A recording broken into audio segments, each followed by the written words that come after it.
ओह, जल्दी जल्दी कर, तुम लोगों के लिए क्या सारा दिन यहीं बैठा रहूंगा मैं, हैं? इन मजबूर गरीबों को धमका रहा ये है सेठ सुरेंद्रनाथ। और ये कहानी है एक बहुत ही पिछड़े गांव कुशीपुरा की। इस गांव में रहने वाले ज्यादातर लोग खेती किसानी करके ही अपना पेट पालते थे, लेकिन खेती में कई बार फसल अच्छी होती है तो कभी नुकसान भी उठाना पड़ता है।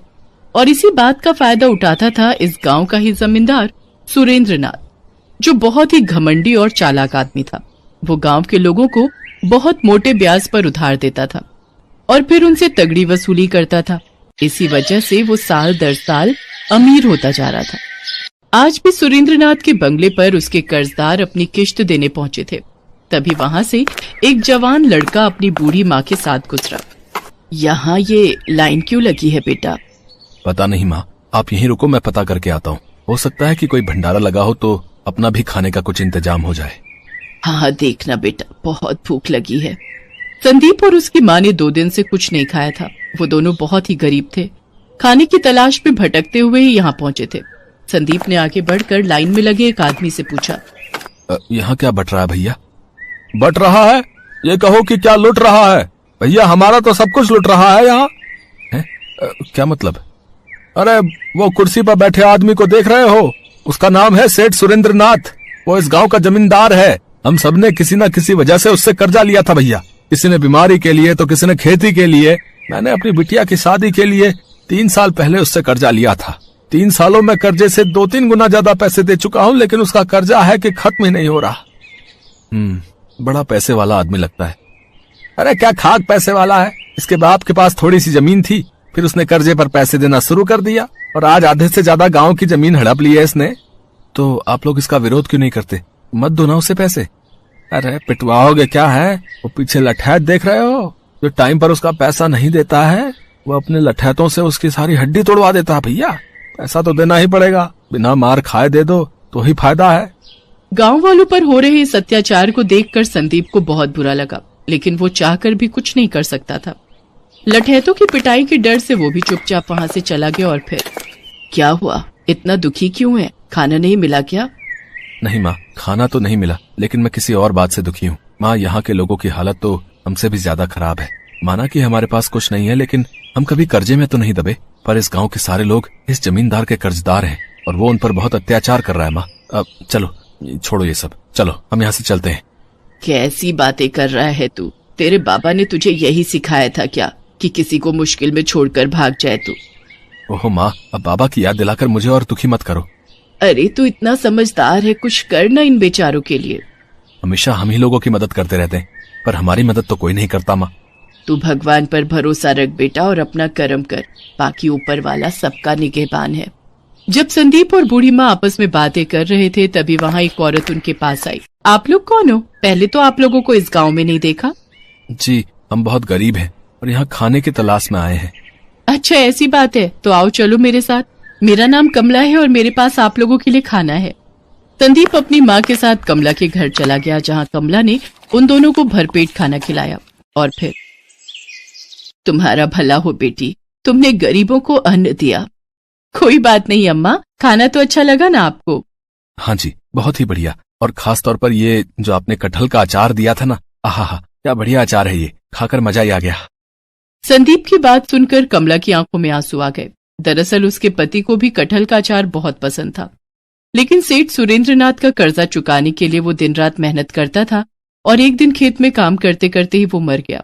कमला उसका कर्जा नहीं चुका पाई, तो उसे मजबूरी में अपना खेत सुरेंद्रनाथ के नाम करना पड़ा। कमला की कहानी सुनकर संदीप को बहुत गुस्सा आया और उसने ठान लिया कि अब वो सुरेंद्रनाथ को सबक सिखाकर ही रहेगा। उस रात संदीप और उसकी माँ कमला के घर पर ही सोए, लेकिन संदीप की आंखों में नींद नहीं थी। वो गहरी सोच में डूबा हुआ था। और फिर, ठीक है बेटा सुरेंद्रनाथ, तूने भोले भाले गांव वालों को ठगाया ना, तो अब देख मैं तेरे साथ क्या करता हूँ, देख तू। ठीक आधी रात को संदीप उठा और सुरेंद्रनाथ के बंगले की तरफ चल दिया। संदीप ने अपना मुंह ढका हुआ था। वो छिपते छिपाते बंगले के अंदर पहुंच गया। उसने देखा कि वहां पर एक बक्सा रखा हुआ था, जिसके पास ही एक मोटा तगड़ा लठैत सो रहा था। लगता है कि इस बक्से में वही पैसा है जो आज गांव वालों से लिया गया है। कुछ सोच संदीप, कुछ सोच। कुछ देर सोचकर संदीप ने बंगले के बाहर खड़ी गाड़ी पर एक पत्थर दे मारा पत्थर की आवाज सुनकर लठैत की नींद टूट गई और वो फौरन गाड़ी की तरफ भागा। तभी मौका पाकर संदीप को बक्सा लेकर वहां से चंपत हो गया।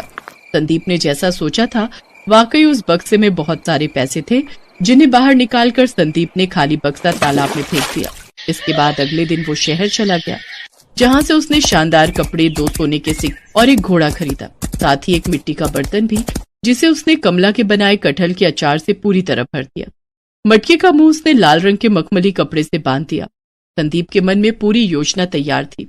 वो शहर के खरीदे हुए कपड़ों को पहनकर अपने घोड़े पर सवार होकर वापस तालाब के किनारे पहुंचा, जहां सुरेंद्रनाथ अपने 2 लठैतों के साथ अपना बक्सा ढूंढ रहा था। तभी संदीप ने सुरेंद्रनाथ को आवाज लगाई, जरा इधर आओ। अबे ये कौन है बे? देखने में तो कोई नौटंकी वाला लगता है। सुनता नहीं है क्या? जादूगर विश्व प्रताप को प्रणाम कर। अच्छा, तो आप जादूगर हैं? और नहीं तो क्या। अच्छा सुनो, हम हिमालय से मीलों का सफर तय करके अपने राज्य जा रहे हैं। बहुत थक गए हैं, हम स्नान करना चाहते हैं। ये तालाब हमें बहुत ही साफ और अच्छा लग रहा है। तुम एक काम करो, हमारे इस घोड़े को पकड़ो और इसका ख्याल रखना, ठीक है? हम बस कुछ ही क्षणों में स्नान करके आते हैं। और हाँ, ये लो। संदीप ने अपनी जेब से 2 सोने के सिक्के निकाले और सुरेंद्रनाथ की तरफ फेंक दिए। सोने के सिक्के देखकर सुरेंद्रनाथ की आंखें फटी की फटी रह गई। अब उसे यकीन हो गया था कि ये कोई छोटा मोटा आदमी नहीं है। जब संदीप तालाब से नहाकर लौटा, हम खुश हुए। लाओ, हमारा मटका हमें दे दो। जी जी, ये लीजिए। वैसे इस मटके में ऐसा क्या है जो सिर्फ इसका ध्यान रखने के लिए आपने मुझे सोने के सिक्के दे दिए? क्यों, और सिक्के चाहिए क्या? नहीं नहीं, मैं तो बस ऐसे ही पूछ रहा था। इसमें कटहल का जादुई अचार है।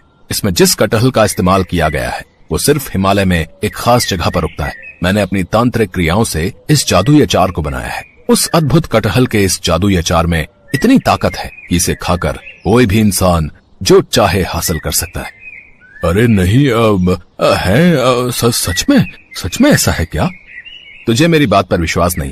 पहले मुझे भी नहीं हुआ था, लेकिन जब से मैंने ये कटहल का अचार चखा है मुझे सब मिल गया। पहले मैं बहुत गरीब था और अब मुझे किसी चीज की कमी नहीं। तुम्हें इसकी शक्ति देखनी है क्या?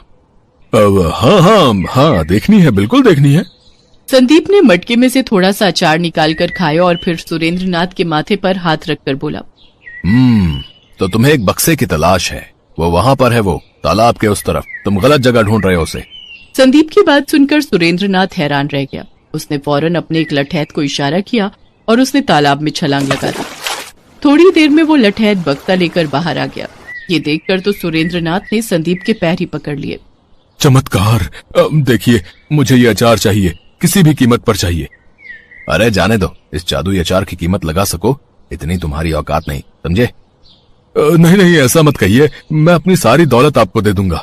इस गांव की आधे से ज्यादा जमीन मेरी है और बहुत सारी दौलत भी है। आप सब ले लीजिए, पर ये कटहल का जादुई अचार ये मुझे दे दीजिए। मुझे ये पूरा मटका चाहिए। बस इसी का तो इंतजार था संदीप को। उसने सुरेंद्रनाथ की बात मान ली और कटहल के अचार से भरे उस मटके के बदले में उसने सुरेंद्रनाथ की सारी दौलत और जमीन उससे ले ली। उसने अचार से भरा मटका सुरेंद्रनाथ को देते हुए कहा, तुम अभी इस अचार का इस्तेमाल नहीं कर पाओगे। शिवरात्रि वाले दिन भगवान शिव की पूजा करके इस मटके को अपने सिर से लगाना और फिर तुम जो चाहोगे वो तुम मांग सकते हो। जी, आपका बहुत बहुत शुक्रिया। संदीप अपनी चाल चल चुका था और उसमें कामयाब भी हो चुका था, लेकिन इस सब के बाद भी उसके मन में लालच नहीं आया। उसने गांव वालों को उनकी जमीनों के कागज लौटा दिए और कुछ पैसा कमला को देकर अपनी माँ को अपने घोड़े पर बिठाकर वहां से जाने लगा। अरे, तेरे पास ये घोड़ा कहाँ से आया और तूने कमला को इतने सारे पैसे कहाँ से दिए? संदीप की माँ सवाल पूछ रही थी, लेकिन संदीप बस मुस्कुराते हुए घोड़ा दौड़ा रहा था। उधर गांव वाले फिर से आबाद हो गए थे और सुरेंद्रनाथ कटहल के अचार से भरा मटका लिए बस शिवरात्रि का इंतजार कर रहा था, इस बात से अनजान कि उसे सिर्फ अचार के बढ़िया स्वाद के अलावा और कुछ नहीं मिलने वाला था।